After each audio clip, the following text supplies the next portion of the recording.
En France, l'époque contemporaine débute à la fin du XVIIIe siècle, lorsque l'Ancien Régime périclite aux suites de la Révolution française de 1789. Il s'ensuit de profondes refontes politiques, économiques ou encore sociales jusqu'à nos jours. Pour ce résumé, synthétisons les événements historiques majeurs survenus lors des différents régimes politiques français successifs. C'est parti!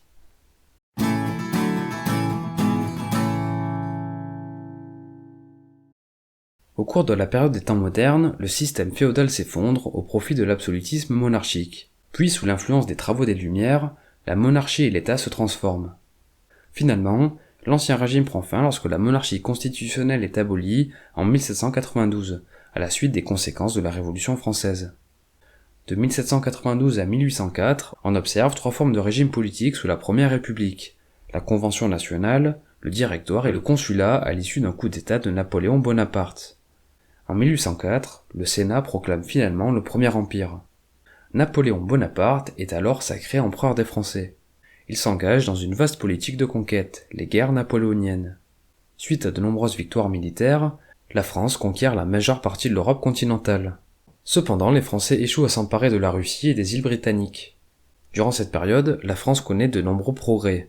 La simplification et l'unification du système juridique grâce au Code civil, la modernisation de l'éducation grâce à la création des écoles primaires et des lycées, la rénovation du territoire avec la création de routes et de ponts pour faciliter les échanges commerciaux et les déplacements des troupes. Le Premier Empire s'achève en 1814 lorsque le Sénat prononce la déchéance de Napoléon. Ce dernier est capturé durant la bataille de Waterloo en 1815, puis exilé à Sainte-Hélène. La même année, Louis XVIII reprend le pouvoir et restaure la monarchie et la dynastie des Bourbons. Durant cette période, la monarchie cherche à rétablir l'ordre ancien et à renforcer le pouvoir royal. Cependant, des tensions et des crises politiques émaillent cette tentative. En 1830, la Révolution des Trois Glorieuses éclate. Louis-Philippe d'Orléans devient alors roi des Français, sans dissoudre la monarchie. L'essor de l'industrialisation et de l'urbanisation accélère la différence idéologique et les changements économiques et sociaux. Les conflits politiques entre les différentes factions aboutissent à une nouvelle révolution en 1848. Les insurgés renversent le pouvoir en place et fondent la Seconde République. Le président élu, Louis-Napoléon Bonaparte, lance des programmes de travaux publics et entreprend des réformes politiques, sociales et économiques. Mais sous la menace de tensions entre les républicains et les conservateurs, Louis-Napoléon Bonaparte organise un coup d'État en 1851. Il met fin à la Seconde République et établit le Second Empire. L'empereur Napoléon III mène des réformes importantes dans les domaines de l'industrie, des transports et de l'urbanisme. La France connaît une période de croissance économique et de modernisation de la société. Haussmann mène de grands travaux de rénovation dans Paris. Le canal de Suez est également inauguré en 1869. Cependant, on observe aussi des tensions sociales, notamment entre les travailleurs et les patrons, ainsi que des mouvements politiques d'opposition à l'empereur, comme par exemple l'attentat d'Orsini. Engagé dans une politique de conquête, Napoléon III perd la guerre contre la Prusse en 1870. Le Second Empire prend fin au profit de la Troisième République, qui inaugure la pérennité du régime républicain en France. La fin du XIXe siècle correspond au début de la Seconde Révolution industrielle. Cette période est marquée par une relative stabilité politique, économique et sociale, ainsi que par une croissance économique et une effervescence culturelle. Voici plusieurs éléments notables de la Belle Époque. En 1876, Louis Pasteur présente la théorie des germes et découvre le vaccin contre la rage. En 1881 et 1882, les lois Jules Ferry rendent l'enseignement primaire obligatoire, laïque et gratuit. En 1889, la Tour Eiffel est construite pour l'Exposition universelle de Paris. En 1903, le physicien français Henri Becquerel découvre la radioactivité. En 1905, la loi de séparation des églises et de l'État est votée. Entre 1894 et 1906, l'affaire Dreyfus ouvre un conflit social et politique. Elle est le symbole moderne et universel de l'inéquité et reste un des exemples les plus marquants d'une erreur judiciaire. Le début du XXe siècle se caractérise aussi par la montée des tensions internationales. Les grandes puissances européennes s'allient par différents traités et accords militaires. L'Allemagne, l'Autriche-Hongrie et l'Italie forment la Triple Alliance. La France, le Royaume-Uni et la Russie forment la Triple Entente. Le 28 juin 1914, l'assassinat de l'héritier de l'Empire d'Autriche-Hongrie déclenche l'entrée en guerre de toutes les nations unies par les différents accords et traités. Pendant 5 ans, les grandes puissances européennes s'entre-déchirent. La bataille de Verdun en 1916 est l'un des événements représentatifs de ce conflit. Les soldats se terrent dans des tranchées sous le feu de l'artillerie. Les nations de la Triple Entente sortent victorieuses et l'armistice est signé le 11 novembre 1918. Entre 1918 et 1929, l'Europe se reconstruit. Il y a une forte croissance économique, un renouveau culturel et artistique. C'est la période des années folles. Mais en 1929, une crise économique mondiale provoque une hausse du chômage et de la misère en Europe. Un mécontentement s'installe chez les citoyens. Les partis des mouvements politiques comme le fascisme et le communisme profitent de la situation pour accéder au pouvoir. Des dictatures sont instaurées en Espagne, en Italie et en Allemagne.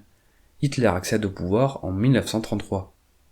En France, Léon Blum mène des changements sociaux importants, notamment en 1936 avec la réduction du temps de travail, la mise en place des congés payés ou des augmentations de salaire.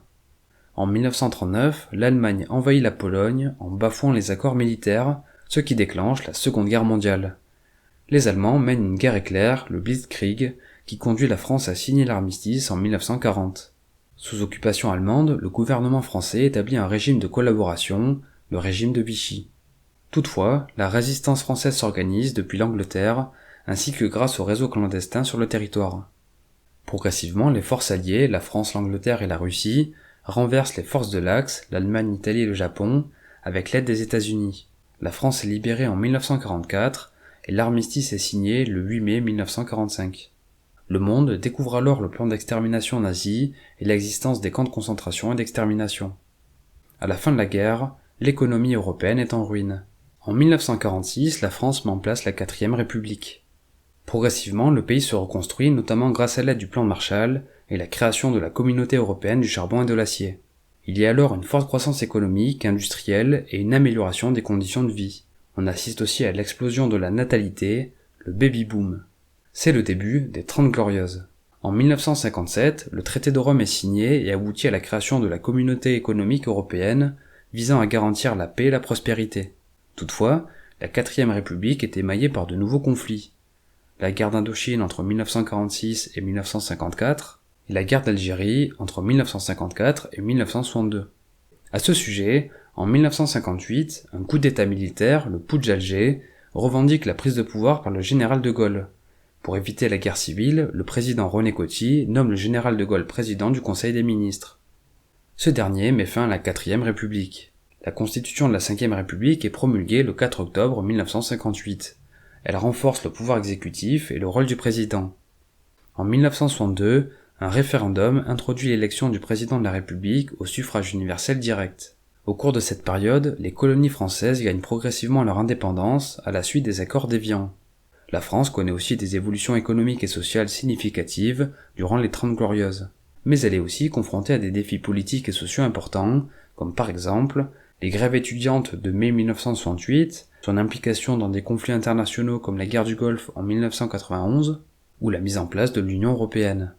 Le faible recul historique rend difficile l'identification de repères chronologiques représentatifs de l'époque contemporaine.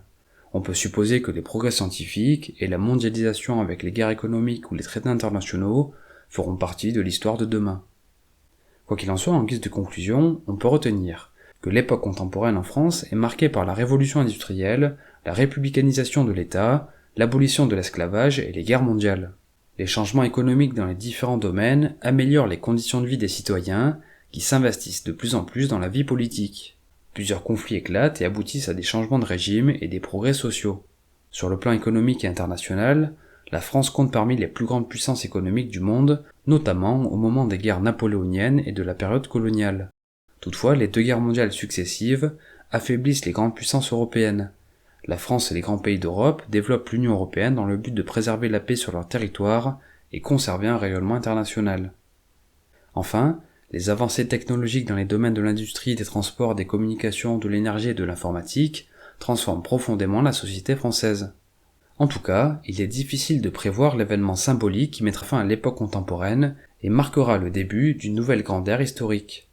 Pour conclure, je citerai simplement les mots de l'écrivain américain Robert Penn Warren. L'histoire ne nous donne pas un programme pour le futur, mais elle peut nous donner une meilleure compréhension de notre humanité et de qui nous sommes, afin que l'on puisse mieux faire face au futur.